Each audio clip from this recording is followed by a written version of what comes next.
Aika kova mäki. Kyllä se hengästyttää.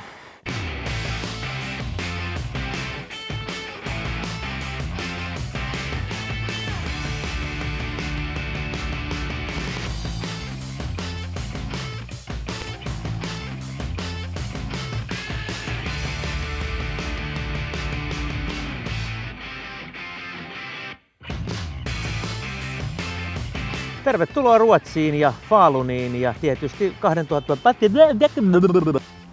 Tervetuloa Ruotsiin ja Faluniin vuoden 2015 MM-kisanäyttämölle. Mutta nyt ei hiihdetä, vaan pääsette tutustumaan nuoreen tennislupaukseen. Elmo Kekkonen on tullut Faluniin opiskelemaan lukiossa ja tietysti yhdistämään tenniksen peluita. Näette, miten hänen elämänsä sujuu täällä Ruotsinmaalla. Pääsette myös tutustumaan tuohon karmivaan Mördarbackeniin ja tietysti meillä on luvassa ennätysyrityskin. Tässä tulee tämän jakson gladiaattori. Hei, olen Petri Raatikainen, 47-vuotias kestävyysvoimaurheilija. Tässä jaksossa tulen yrittämään 160 toiston suoritusta 100 kilolla jalkakyykyssä. 100 kiloa sarjana ei varmasti ole kasonenkaan, jos niitä tehdään 10-20 kertaa, mutta sitten kun ruvetaan menemään yli 100, niin se perusvoimatasolla täytyy olla sellainen, että 100 ei paina niskassa mitään. Ja tietysti se aerobinen kuntokin sillä tavalla, että siinä ei puuskutella vielä, vaikka 100 on tehty. Että kyllä se vaatii huiman juoksukunnon tai millä tahansa tavalla tehnyt sitten aerobisen kunnon sen lisäksi, että on perusvoimataso siellä kohdalla. 20.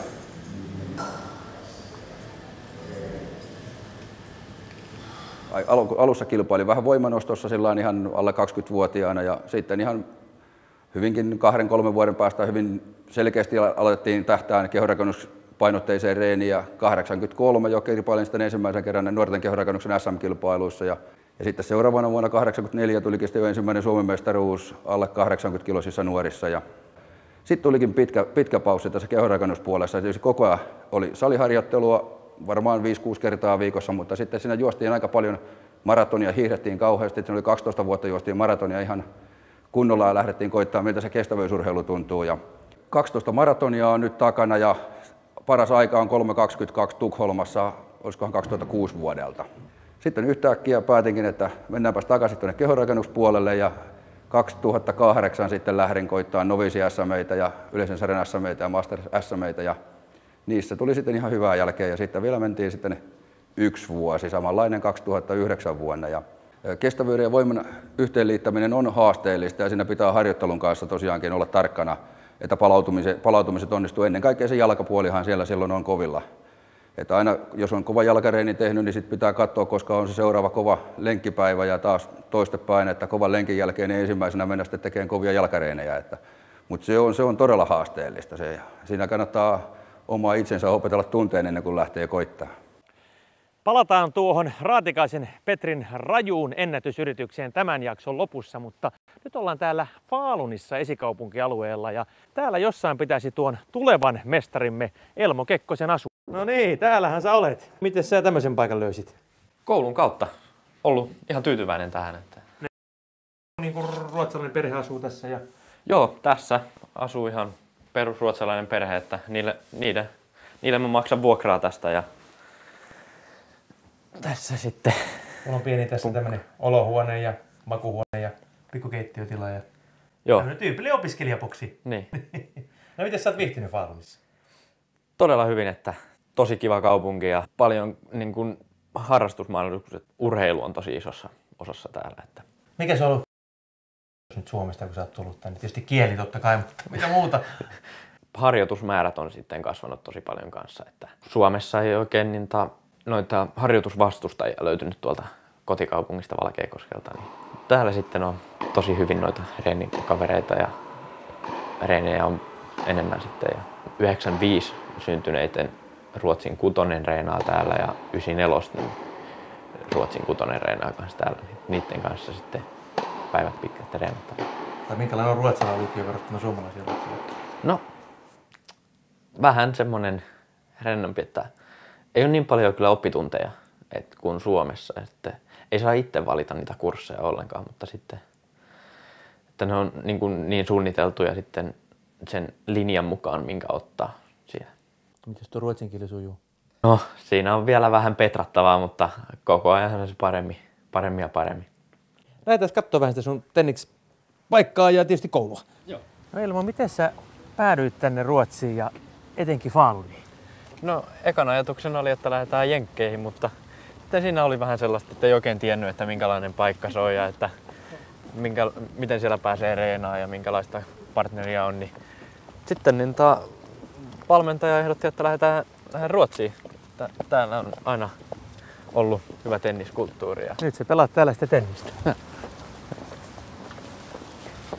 Ai täälläkö on sitten tää sun pyhäkkös?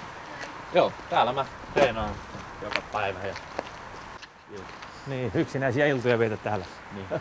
Mitäs täällä on joku tenniskilpailu käynnissä? Täällä on ihan miesten kansainvälinen ITS-turnauksessa ATP-piste jaetaan. Ja sä olit tietysti mukana. Joo, olin karsinnassa mukana, mutta ensimmäisellä kerralla noutaja. Mutta hyvän kokemuksen sai siitä, että ensimmäinen miesten turnaus saatiin alle. Hyvä, mennään katsoa vähän minkälaisia paikkoja täällä on. No niin.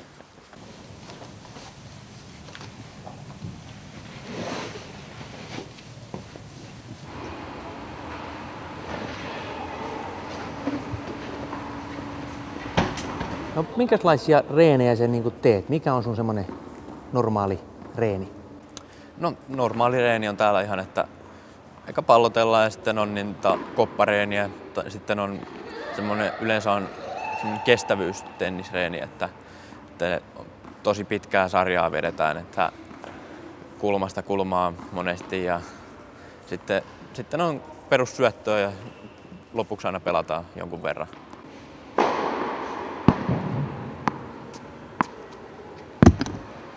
No miten muuten sä vertaat nyt suomalaista ja ruotsalaista systeemiä, että miten tuo valmennus täällä tuntuu olevan? Onko paremmissa käsissä? No valmennus on laadukasta, mutta niinhän se on Suomessakin, että enemmän ehkä niitä painotetaan vielä yläkierrettä kuin Suomessa. Että itsellä on vähän suorat lyönnit, niin täällä sitä yritetään vähän kitkeä pois, että enemmän yläkierrettä kaikkiin lyönteihin. We believe we can do something for Elmo. We want to work on the technical. Enemmän on tällaista just tätä kestävyysreeniä. Are there kind of special trainings like rubber bands I guess you guys using? Yeah. Exactly, expander bands, because you're practicing also the antagonist. Siinä oli alkuvaiheessa oli kyllä aika kuollut kun niitä veti. We know that Roger Federer is kind of guy who works a lot of expander bands and also Rafa. Mites muuten, jos sä mietit itseäsi pelaajana, niin tuo on ehkä yksi, mitä sun pitäisi kehittää, mutta jotta susta tulee vielä tämä suuri mestari, jota odotamme kovasti, niin mitkä on ne osa-alueet, mitä sun pitää kehittää? No, jokaisella osa-alueella on vähän kehitettävä, että syöttö on ainakin semmoinen, että siihen pitää laittaa enemmän panostusta vielä, että sitä saa painavemman ja tarkemman. Ja sitten jalat on aina todella tärkeät tenniksessä. Ja mikä on sun oma vahvuutesi? Kämmen on aika vahva, että sillä pystyy dominoimaan sitten jonkun verran kanssa. Elmo's strength, he's kind of good on both sides. Kestääkö sun pää hyvin kentällä? Nykyään se kestää ihan hyvin. Nuorempana oli vähän vaikeuksia siinä, mutta Mailat lenteli. vähän joo ja huutoakin jonkun verran löytyi. What does it actually take to become a good, not just a good, but great tennis player? You have to be a bit crazy. You have to love tennis. Yeah, I mean, you have to practice 20-25 hours per week.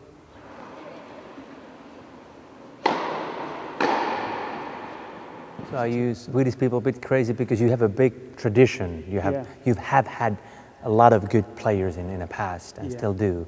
Where does that come from? Why are you so good at tennis? Yeah, I believe we were more crazy. We love practicing, but we become modern and we like all kind of stuff, TV, games and computers, and we have to build a new tradition. We have to work harder as we did in the 80s.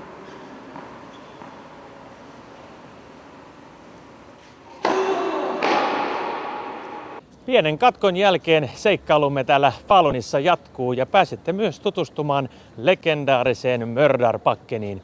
Niin ja onhan meillä tuo maailmanennätysyrityskin luvassa, eli Petri Raatikainen yrittää nostaa 100 kilolla jalkakyykkyä 160 kertaa.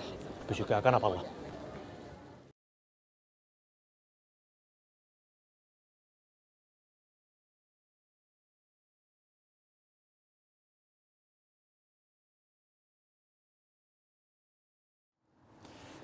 Tervetuloa takaisin Faluniin ja tietysti seuraamaan VO2 Suomen mestarit-ohjelmaa. Ennen katkoa pääsitte tutustumaan lupaavaan nuoreen tennispelaajaan Elmo Kekkoseen, joka on täällä Falunissa opiskelemassa ja tietysti pelaamassa tennistä. Nyt päästään tutustumaan Elmon kouluun ja tietysti ruotsalaiseen lukiosysteemiin.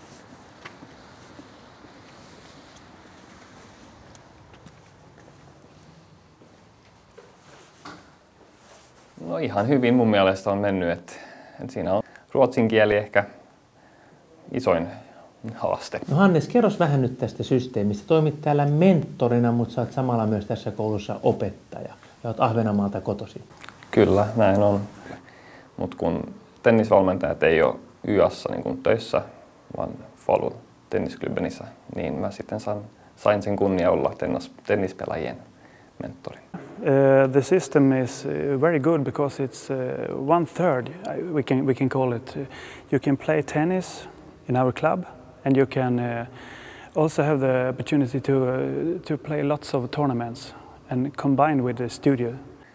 Katsotaan, että ne pärjää opiskelussa, että kaikki menee hyvin. Että jos sitten on mitään ongelmia, niin mä sitten yritän auttaa niitä. Tässä on tää mun luokka. No tää näyttää aika pieneltä ja intiimiltä koululta. Joo, täällä on noin 300 oppilasta oleva koulu. Mukavia opettajia on, että sitten tällaisia tosi, niiden kanssa on helppo tehdä yhteistyötä. Elmo, one of our students, we had his teacher here. We have had him for all the matches here. Minkälaisia aineita sen opiskelet täällä tenniksen peluun lisäksi? No, mulla ainakin on tällä hetkellä matikkaa, historiaa, englantia, ranskaa, ruotsia ja sitten yhteiskuntaoppia. Täällä on siis Suomen ammattikoulu ja lukio on niin kuin yhdistetty, että se on ihan vaan lukio täällä. No miltä nyt tuntuu, että vai 3 vuotta, että osaatko vielä sanoa? En oikein osaa vielä sanoa, mutta kyllä tää aika hyvältä paikalta näin tuntuu, että kyllä täällä varmaan sen 3 vuottakin viihtyy.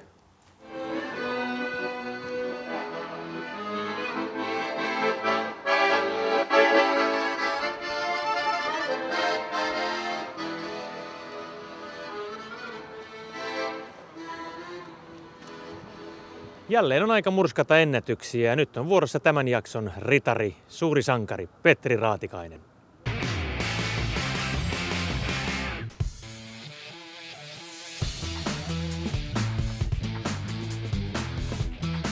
Sä oot nyt tämän suorituksen tehnyt Tampereella aivan äskettäin. Nyt ollaan Lahdessa täällä salilla, mutta puhutaan vähän ensin siitä, että minkälaisia harjoituksia sä vartavasten teet tätä ennätysyritystä varten. Varsinaisesti tähän kyykkysuoritukseen harjoittelu alkoi viime syksynä, kun mä rupesin uudestaan juokseen. Se tarvii kuitenkin semmoisen pienen aerobisen kunnon sieltä juoksukunnon puolelta. On kyllä sisäsoutanut koko ajan, mutta se ei ihan ole sama asia kuin tuo juoksuharjoittelu. Ja sitten tuossa kesän aikana huomasin, että vähän niin kuin itsestään on ollut se aerobinen kunto takaisin ja päätin, että no nyt lähdetään koittamaan sitä pitkää kyykkyä. Eli se tarkoittaa minun osalla sitä, että jätetään isot jalkakyykkyraudat hetkeksi pois ja tehdään muutama kerta pitkää sarjaa, että saadaan se tuntuma sinne.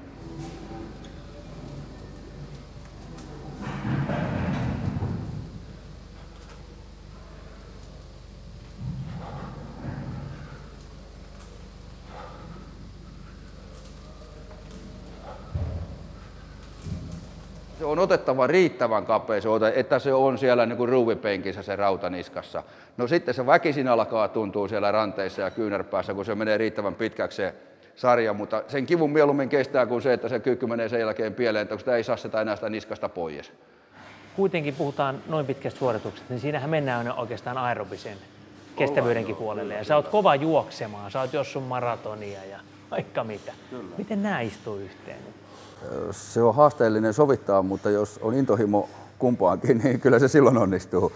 Että tietysti jos halutaan ihan kehonrakennuksessa lähteä kilpailuun meille ja lähdetään SM-kisoja kohti, niin tottahan silloin pitää aerobisesta liikunnasta luopua hetkeksi aikaa siinä mielessä, että ihan täyttää ei voida sieltä saavuttaa ja taas toistepäin. Mutta semmoinen hyvä keskilinja kun on koko ajan, niin ne voi helposti siirtyä kumpaan tahansa. Purista, syvälle asti nauti, kaiva, pidä, hyvä ja ulos. Ja seuraava Tahansa. Sähän teit jonkun hurjan tempauksen, mitä sä juoksit maratonin ja sitten vielä siitä vuosi reilu, niin sä olit jo SM-kisoissa podauksessa. Joo, 13 kuukautta kohdilla maratonilla ja sitten SM-kisalla oli väliä, että aika hyvin se sitten onnistuu niinkin. Että Ja sä oot maratonin juossut 3.22. 3.22 on Tukholmassa jo paras aika. Että. No niin, nyt ruvetaan katsomaan sitten Petrin suoritusta. Tämä tehtiin siis Tampereella ja 100 kiloa jalkakyykkyä 160 kertaa. Katsotaan, miten tuo lähti käyntiin.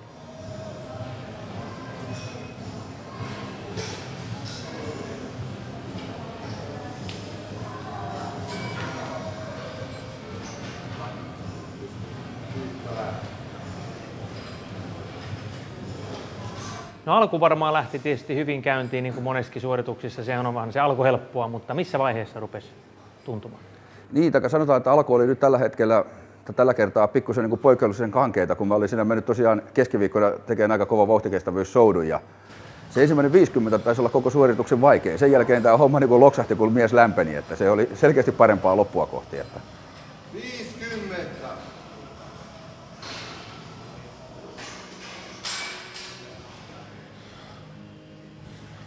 Enemmänkin on henkisiä kriittisiä pisteitä, sama kuin maratonilla. Jokainen tietää lähtiessä, että maaliin tullaan, mutta missä vaiheessa ne pahoja ja hyviä kohtia on, niin nehän vähän vaihtelee niin tässäkin, mutta hyvin usein tässä osuu se ensimmäinen paha paikka sen 7-80 toiston kohdalle. 80. Mullahan se on, että mä lähdin kyykkään ensin 50, sitten se kriittisen pisteen 7-80 yli, sitten 100, sitten 120 ja sen jälkeen 10 kerralla. 120.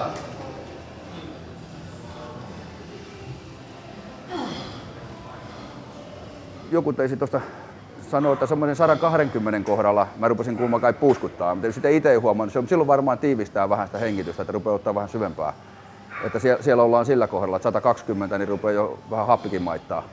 Ja nyt katsotaan nuo Petrin viimeiset 10 kyykkyä.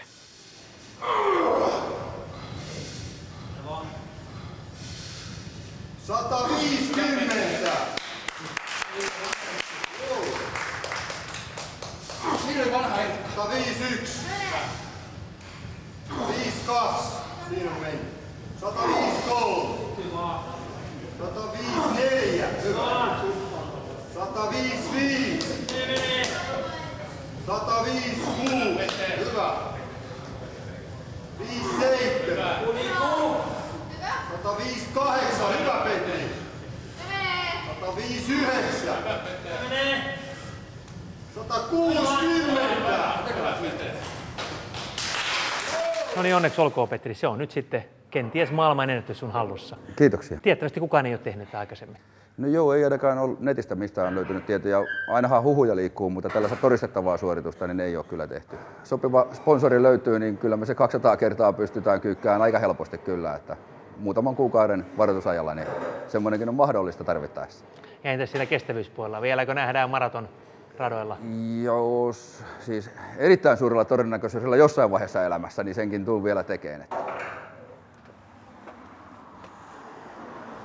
Martti, sähän oot ollut tuossa kovasti Petri henkisenä tukena tietysti tämän ennätysyrityksen myötä, mutta myös sun salilla. Joo, kyllä. Tampereen Cross Training keskuksessa Poltteessa tehtiin tämä ennätys. Mutta sä myös tuot tämmöisiä varsin mielenkiintoisia kaasunaamarilta näyttäviä maskeja. Mikä tää oikein on? No tämähän on nyt sitten yksinkertaisuudessaan, niin tämä on korkein paikan leiri taskukoossa. Näin voisi sanoa. Eli tää on nyt se alppimaja, mutta pienessä muodossa. Kyllä. Ja ihan totta, tämä on erittäin tehokas vehje. Tähän vaihdellaan näitä suuttimia. Täällä on 3 reikää, 2 reikää ja sitten yksi reikä, joiden kautta sä voit sitten vaan hengittää. Eli tämä tekee juuri sen, mitä korkean paikan leiri kehittää niitä punasoluja. Ja ennen kaikkea, mitä tässä monet käyttäjät sanoo, että tämän kohdalla oppii hengittämään tehokkaasti. No nyt hiihtäjänä ja kestävyysurheilijana, niin se on mullakin nyt tästä eteenpäin maski päässä. Tässä sitten on kuuluisa murderpakken, eli maailmancupin hiihtoja ja tulevien MM-kisojen kuoleman nousu. Ja nyt lähdetään kokeilemaan, miten se tuntuu tämmönen happinaamari päällä. No niin, ei muuta kuin kellot käyntiin juoksemaan. Saa nähdä, pihisee joku happi ollenkaan, mutta pitäisi vastata tommoseen 2000 metrin korkeutta. No niin, nyt lähdettiin kokeilemaan. Kellot käy.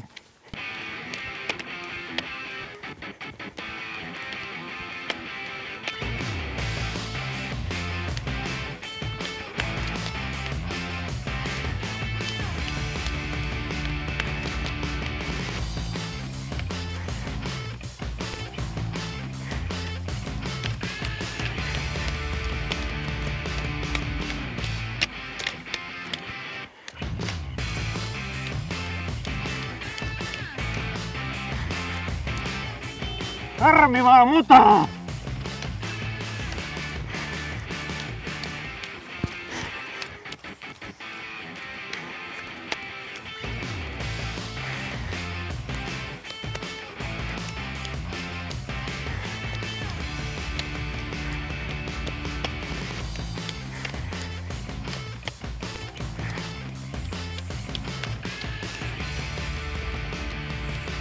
Oi!